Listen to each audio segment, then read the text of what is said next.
베드로전서 4장 1절에서 11절 말씀 제가 봉독하겠습니다. 그리스도께서 이미 육체의 고난을 받으셨으니 너희도 같은 마음으로 갑옷을 삼으라. 이런 육체의 고난을 받은 자는 죄를 그쳤음이니 그 후로는 다시 사람의 정욕을 따르지 않고 하나님의 뜻을 따라 육체의 남은 때를 살게 하려 합니다. 너희가 음란과 정욕과 술 취함과 방탕과 향락과 무법함 우상 숭배를 하여 이방인의 뜻을 따라 행한 것은 지나간 때로 족하도다. 이러므로 너희가 그들과 함께 그런 극한 방탕에 다름질하지 아니하는 것을 그들이 이상히 여겨 비방하나 그들이 산 자와 죽은 자를 심판하기로 예비하신 이에게 사실대로 고하리라. 이를 위하여 죽은 자들에게도 복음이 전파되었으니 이는 육체로는 사람으로 심판을 받으나 영으로는 하나님을 따라 살게 하려 합니다. 만물의 마지막이 가까이 왔으니 그러므로 너희는 정신을 차리고 근신하여 기도하라. 무엇보다도 뜨겁게 서로 사랑할지니 사랑은 허다한 죄를 덮느니라. 서로 대접하기를 원망 없이 하고 각각 은사를 받은 대로 하나님의 여러 가지 은혜를 맡은 선한 청지기 같이 서로 봉사하라. 만일 누가 말하려면 하나님의 말씀을 하는 것 같이 하고 누가 봉사하려면 하나님이 공급하시는 힘으로 하는 것 같이 하라. 이는 범사의 예수 그리스도로 말미암아 하나님이 영광을 받으시게 하려 함이니 그에게 영광과 권능이 세세에 무궁하도록 있느니라. 아멘. 만물의 마지막이 가까이 왔으니 라는 제목으로 우리 함께 말씀을 살펴보겠습니다. 이 베드로전서는 각 지역에 흩어진 택하심을 받은 자들에게 쓰는 그러한 편지입니다. 그리스도인들에게 대한 박해가 더욱 심해지자 그들은 여러 지역으로 흩어지게 되었습니다. 이 베드로전서는 그렇게 흩어진 그리스도인들에게 권면하는 그러한 책입니다. 그들은 예수 그리스도를 믿는다는 이유로 여러 가지 고난을 받았습니다. 믿는 것을 들키며 전 재산을 몰수당하기도 하고 감옥에 갇히기도 하고 심지어는 경기장에 굶주린 사자밥으로 내어주기도 했습니다. 그런 그리스도인들에게 베드로는 계속해서 권면하고 있습니다. 오늘 본문 1절과 2절 말씀을 보겠습니다. 그리스도께서 이미 육체의 고난을 받으셨으니 너희도 같은 마음으로 갑옷을 삼으라. 이는 육체의 고난을 받은 자는 죄를 그쳤음이니 그 후로는 다시 사람의 정욕을 따르지 않고 하나님의 뜻을 따라 육체의 남은 때를 살게 하려 합니다. 아멘. 그리스도인들이 고난을 당할 때 가장 먼저 생각해야 될 것은 바로 예수 그리스도와 같은 마음을 가지는 것입니다. 예수님께서는 하나님의 아들로 이 땅에 오셨으며 죄가 전혀 없는 분이셨지만 사람들에게 외면을 당하고 또 침뱉음을 당하며 많은 미움을 받았습니다. 그러다가 채찍이 맞고 결국에는 십자가에서 피 흘려 죽으셨습니다. 그 모든 고난을 감내하신 것은 오로지 우리를 구원하시기 위함이었습니다. 우리는 예수 그리스도로 말미암아 죄사함을 받아 이제는 하나님의 백성이 되었습니다. 그렇다면 이제 우리는 예수 그리스도로 인해서 새 생명을 갖고 살아가는 그러한 자들이 되었습니다. 한마디로 예수 그리스도의 분신이 되었다고 말할 수 있습니다. 예수님을 비난하며 미워했던 그런 사람들은 여전히 우리 주위에도 있습니다. 그렇다면 우리가 비난당하고 고난당하는 것은 어찌 보면 당연한 일이라고 말할 수 있습니다. 우리는 예수 그리스도의 마음을 품어야 합니다. 예수님이 우리를 위해 어떠한 희생을 치르셨는지를 우리가 기억하고 예수님의 그 희생과 사랑을 기억해야 됩니다. 또한 그리스도인이 핍박받는다면 내가 바로 예수님의 사람, 예수의 사람이라는 것을 반증하는 그러한 사실을 우리가 기억해야 되는 것입니다. 요한복음 15장 말씀을 보겠습니다. 세상이 너희를 미워하면 너희보다 먼저 나를 미워한 줄을 알라. 너희가 세상에 속하였으면 세상이 자기의 것을 사랑할 것이나 너희는 세상에 속한 자가 아니요 도리어 내가 너희를 세상에서 택하였기 때문에 세상이 너희를 미워하느니라. 내가 너희에게 종이 주인보다 더 크지 못하다 한 말을 기억하라. 사람들이 나를 박해하였은즉 너희도 박해할 것이요 내 말을 지켰은즉 너희 말도 지킬 것이라. 그러나 사람들이 내 이름으로 말미암아 이 모든 일을 너희에게 하리니 이는 나를 보내신 이를 알지 못함이라. 아멘. 세상이 우리를 미워하는 것은 우리가 예수 그리스도께 속하였기 때문에 그렇습니다. 사람들이 그리스도를 박해한 것처럼 그의 종들인 그의 분신인 우리들 역시 박해할 것입니다. 그러나 두려워할 것이 없음은 예수 그리스도께서 이미 세상을 이기셨기 때문에 그렇습니다. 예수 그리스도를 믿는다는 이유로 우리가 고난을 겪을 때 우리도 불평하거나 억울해하지 말고 이러한 부당한 고난을 견디기로 우리도 작정해야 됩니다. 왜냐하면 믿는 자들에게 고난은 당연한 것이기 때문입니다. 그렇게 우리는 그리스도의 마음으로 갑옷을 입어라라고 명령합니다. 갑옷은 전쟁할 때 화살이나 칼로부터 우리의 몸을 보호할 수 있습니다. 웬만한 공격은 다 튕겨낼 수 있습니다. 에베소서 6장 말씀에 이렇게 말씀합니다. 마귀의 관계를 능히 대적하기 위하여 하나님의 전신 갑주를 입으라. 우리의 씨름은 혈과 육을 상대하는 것이 아니요 통치자들과 권세들과 이 어둠의 세상 주관자들과 하늘에 있는 악의 영들을 상대함이라. 그러므로 하나님의 전신 갑주를 취하라. 이는 악한 날에 너희가 능히 대적하고 모든 일을 행한 후에 서기 위함이라. 아멘. 우리가 갑옷을 입어야 하는 이유는 마귀의 관계를 대적하기 위함이며 모든 일을 행한 후에 우리가 서기 위함입니다. 우리가 모든 고난을 다 대적하고 이겨냈다 해도 우리가 마지막에 넘어진다면 우리는 패배한 것입니다. 패배하지 않고 서 있기 위해서 우리는 하나님의 전신 갑주를 입어야 됩니다. 그것은 하나님의 약속의 말씀을 믿는 것이며 예수님께서 이미 이 세상을 이기셨음과 그 모든 승리를 우리에게 동일하게 주셨다는 것을 아는 것입니다. 또한 우리를 이 세상으로부터 보호하시고 우리와 함께 하실 것을 아는 것입니다. 우리는 이 세상에 홀로 던져진 존재가 아닙니다. 하나님이 함께 해주시며 우리에게 은혜를 주시며 또 위로해 주십니다. 또한 우리 속에 있는 성령님께서는 우리 모든 일과 상황에 대해서 변호해 주시는 그러한 분이십니다. 이 믿음의 갑옷을 입고 어떠한 고난과 핍박에도 쓰러지거나 넘어지지 않고 굳건히 서서 믿음의 길을 가는 우리 모두가 되길 바라겠습니다. 3절 말씀을 보겠습니다. 너희가 음란과 정욕과 술 취함과 방탕과 향락과 무법한 우상 숭배를 하여 이방인의 뜻을 따라 행한 것은 지나간 때로 족하도다. 아멘. 여기서는 6가지 죄의 형태를 설명하고 있는데 이는 모두 이방인들이 자기 뜻대로 사는 그러한 삶의 모습을 나타내 보여주고 있습니다. 음란은 일반적인 성적인 죄를 가리킵니다. 이 당시 우상의 제단에서 여사제들과 일반적으로 행해진 것이 바로 이 음란 행위였습니다. 또 정욕은 일반적인 성적 욕구를 포함하는 모든 욕심이나 갈망을 말합니다. 내가 무언가를 가지고 싶어서 행하는 그런 모든 악한 행동들이 바로 이 정욕입니다. 예를 들면 내 재정 상태가 굉장히 나쁘고 어느 정도인데 다른 사람들이 가진 것을 보면 나도 가지고 싶고 또 다른 사람들에게나 나 자신에게 피해를 주고서라도 그것을 가지려고 하는 행동이 바로 정욕입니다. 이러한 일반적인 나의 기준을 넘어서는 욕심을 정욕이라 말할 수 있습니다. 또 술 취함과 방탕은 보통 과도한 그러한 연애 때 일어나는 그러한 일들을 묘사합니다. 연애 잔치에서 쉽게 술에 취하고 방탕하게 됩니다. 오늘날에도 회식하고 나서 술에 취해서 길거리에서 자는 그러한 사람들을 간혹 봅니다. 술 취함과 방탕으로 자제력을 잃어버렸기 때문에 넘어지고 쓰러집니다. 또한 무법한 우상 숭배는 하나님을 떠나게 만들고 죄를 짓게 만듭니다. 구약의 이스라엘이 멸망한 이유는 이 무법한 우상 숭배 때문이었습니다. 이 우상 숭배로 인해 그들은 나라를 잃어버리고 방황하는 그런 민족이 되었습니다. 이 6가지 죄악된 행동들은 이방인들의 행동 양상입니다.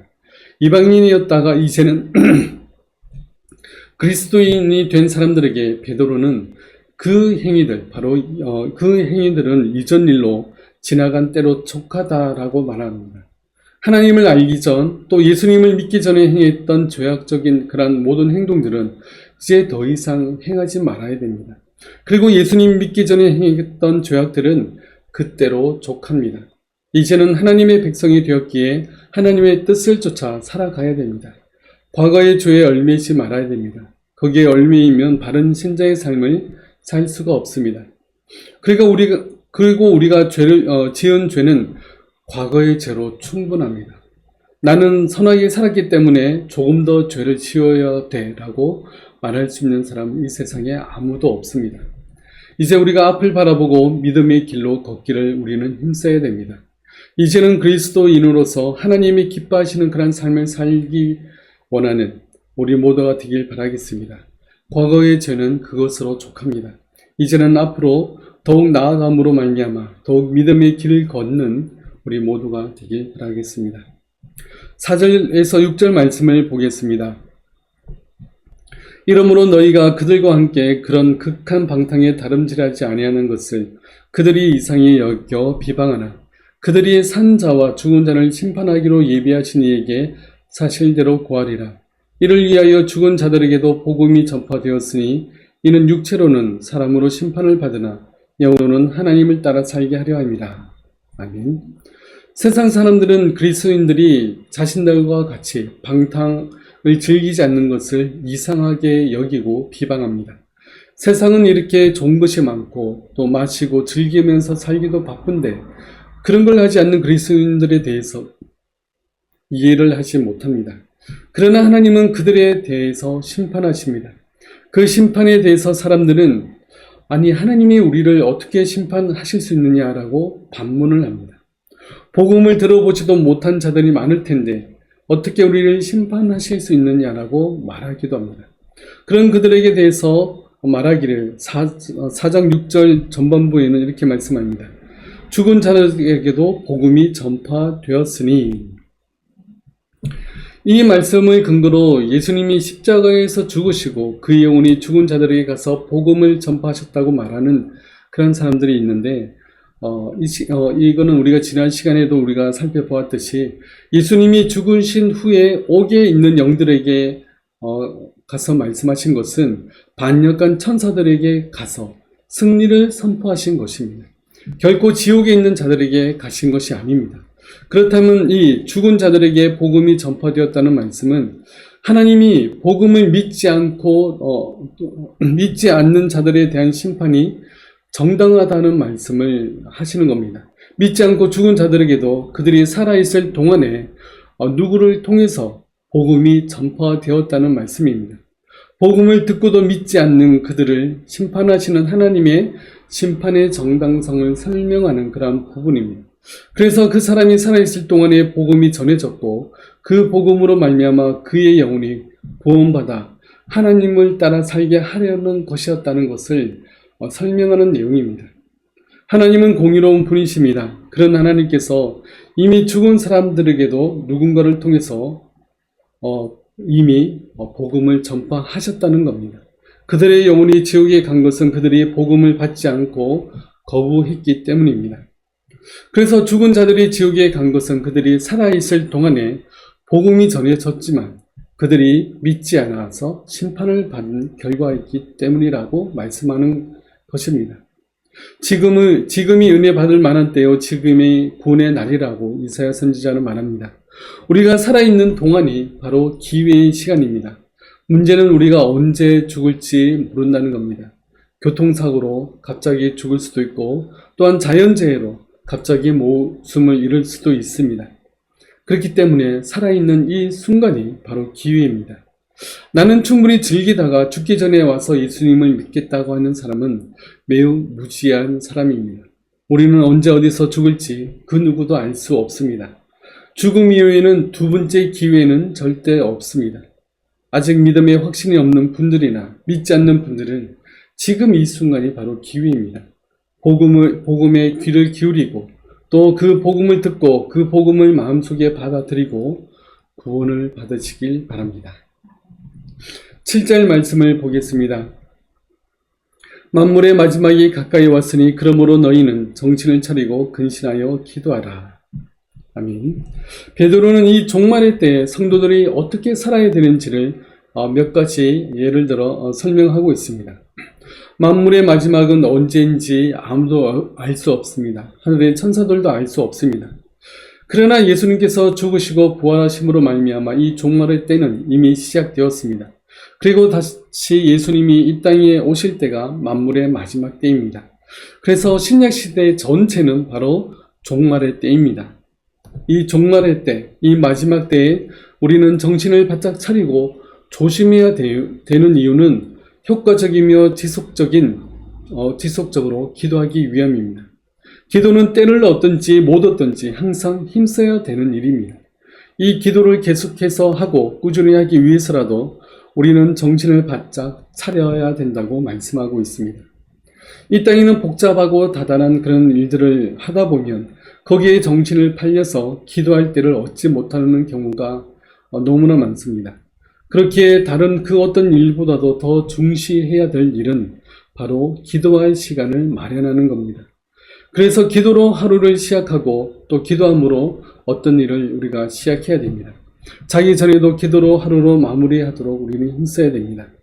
모든 일의 시작은 기도로 한다는 마음을 가지고 우리가 모든 일에 임해야 됩니다. 그런데 바쁜 일들을 하다 보면 기도할 시간을 가지지 못할 때가 많습니다. 기도가 뒷전에 밀리지 않도록 우리는 힘써야 됩니다. 그렇기 때문에 우리가 정신을 바짝 차려서 이 기도에 더욱 힘쓰길 노력해야 됩니다. 기도는 하나님의 전능하심을 알고 그 하나님께 나의 모든 것을 의지하는 것입니다. 하나님의 뜻을 구하지 아니하고서는 내가 아무것도 하지 않으리라는 다짐 역시 기도로 말미암습니다. 우리 모두 이 기도의 사람들이 되시길 힘쓰시길 바랍니다. 내 뜻대로 모든 것을 결정하는 것이 아니라 항상 하나님의 뜻을 구하고 그 뜻대로 행하며 나아가기를 힘쓰는 저와 여러분들 다 되시길 바라겠습니다. 우리 그 다음 8절 말씀을 보겠습니다. 무엇보다도 뜨겁게 서로 사랑할지니 사랑은 허다한 줄을 덮느니라. 여기서 뜨겁게 라는 뜻은 원어로 보면 열심히 또한 변함없이 라는 단어입니다. 뜨겁다는 것은 왠지 한번 폭발시키고 나면 끝나는 순간적인 그런 느낌이 듭니다. 그러나 열심히 변함없이는 꾸준하게 계속한다는 그런 느낌입니다. 그리고 사랑할지니라는 단어는 현재 진행형입니다. 그러니까 사랑은 한 번 하고 끝나는 것이 아니라 꾸준히 평생을 통해서 해야 되는 일임을 지금 여기서 말씀하고 있습니다. 그래서 8절을 한번 의역해 보면 무엇보다 변함없이 계속해서 사랑하라로 번역할 수 있습니다. 사랑의 힘은 나 자신을 사랑하는 것이 아니라 다른 사람을 사랑하는 것입니다. 타인을 위한 마음이 바로 사랑입니다. 이웃이 잘되고 형통하도록 힘쓰는 것이 사랑입니다. 이웃의 재산과 또 이웃의 생명을 지킴과 동시에 이웃의 마음이 상하지 않고 아프지 않도록 돌보는 것이 바로 사랑입니다. 올바로 이웃을 사랑하기 위해서는 나 자신의 희생이 필요합니다. 시간과 물질을 희생해서 이웃을 더 잘 섬기고 사랑할 수 있습니다. 진정한 사랑은 상대방의 불이익까지도 인내하고 참을 수 있어야 됩니다. 상대방의 죄를 용납하라는 것이 아니라 그가 회개하고 돌이키기까지 참고 인내할 수 있어야 됩니다. 이러한 사랑으로 서로가 서로를 돌아보고 또 섬기고 기뻐하고 즐거워한다면 서로의 부족한 부분들을 충분히 감싸줄 수 있습니다. 그래서 사랑은 허다한 죄를 덮는다고 말씀합니다. 베드로는 예수님께 형제가 나에게 실수하고 잘못하면 7번까지 용서해 주면 되겠습니까? 라고 예수님께 질문합니다. 그러자 예수님은 70번씩 7번이라도 하라라고 말씀합니다.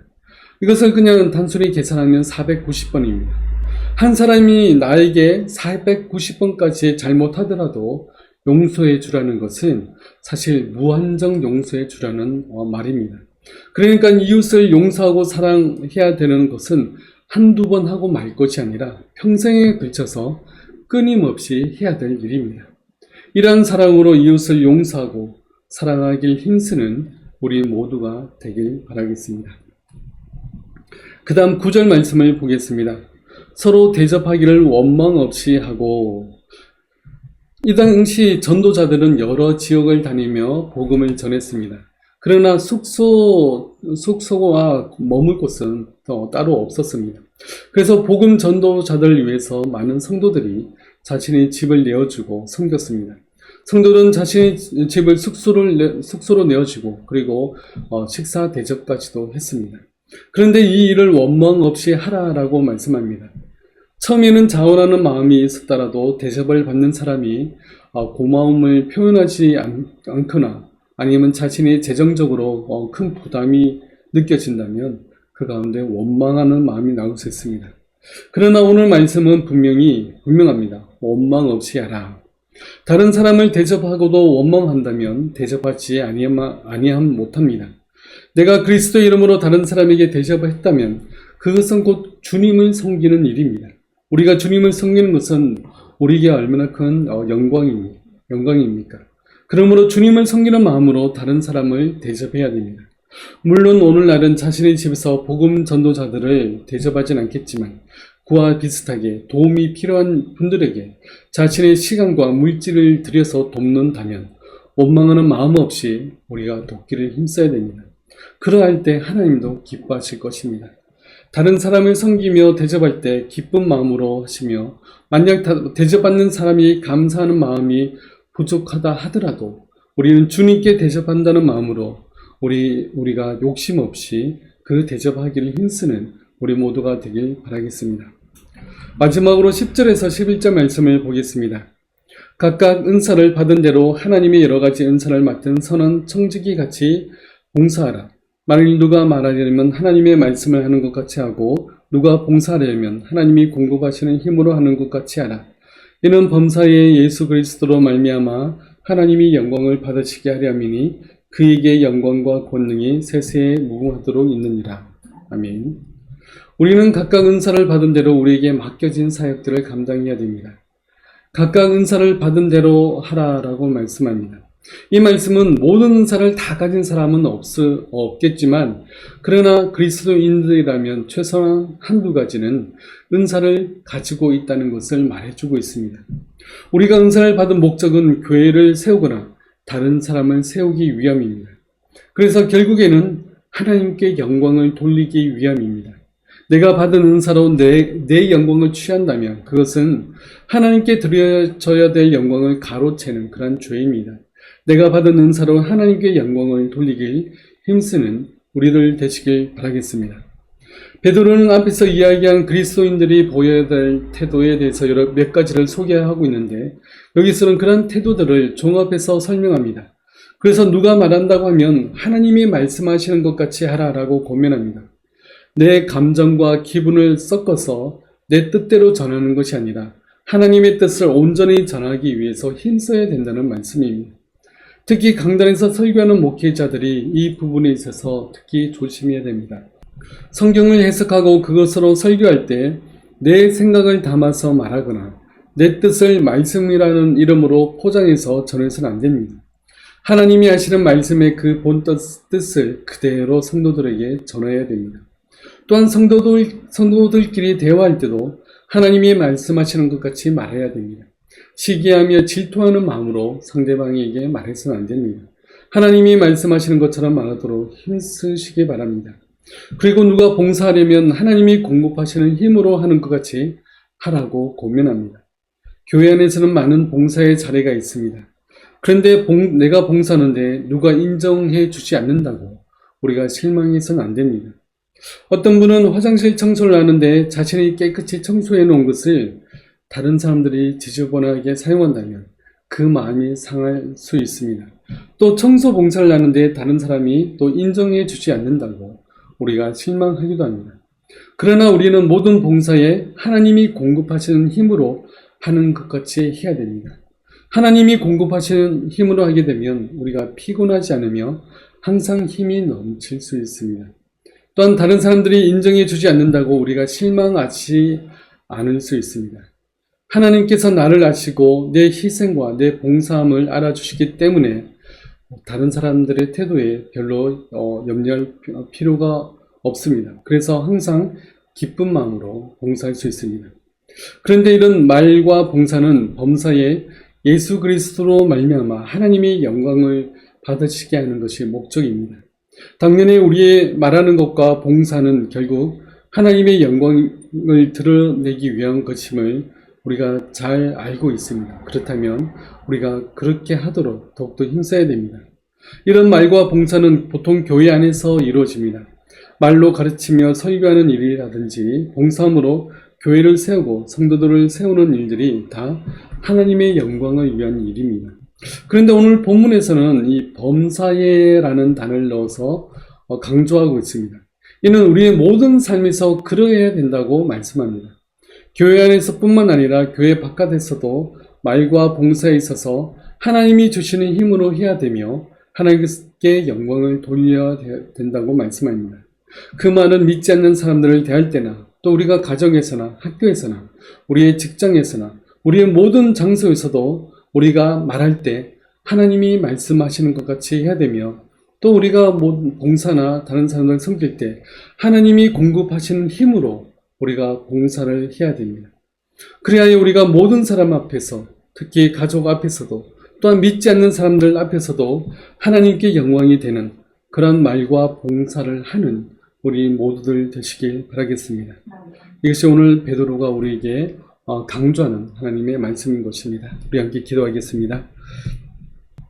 우리가 하나님의 백성이 되었고 자녀가 되었지만 우리 가운데 아직도 불완전하고 죄에 대한 습성이 있으며 또 하나님 내가 봉사하는데 내가 애써서 힘쓰는데 인정받지 못하고 또 다른 사람으로부터 칭찬을 받지 못할 때 우리 마음이 상할 수도 있습니다.